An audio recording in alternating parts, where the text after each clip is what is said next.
भौजी का बरसायस बताना।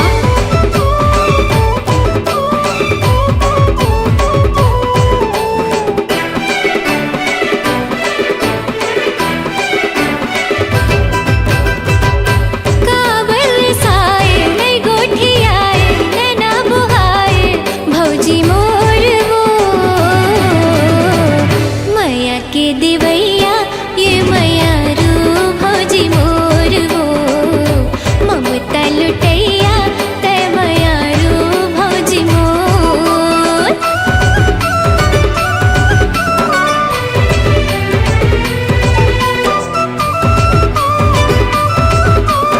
का बर काहे नहीं बोलत हस भौजी, का होगे बताना।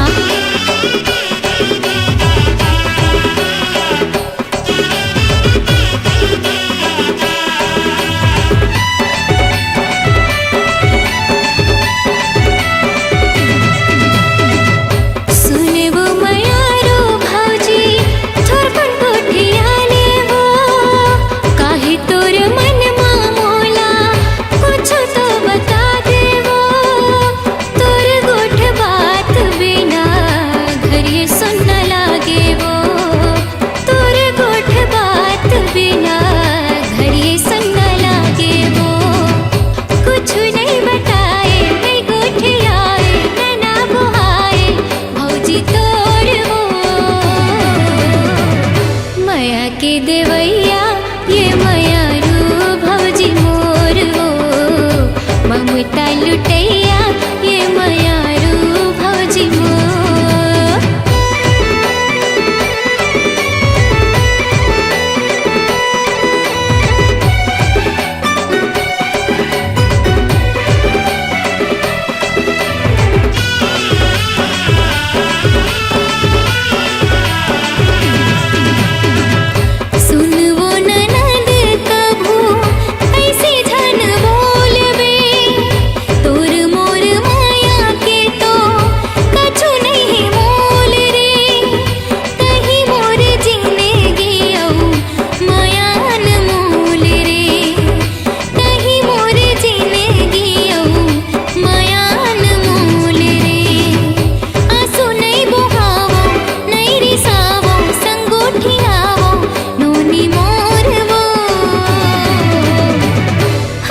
खुशी रही वो छाही माया के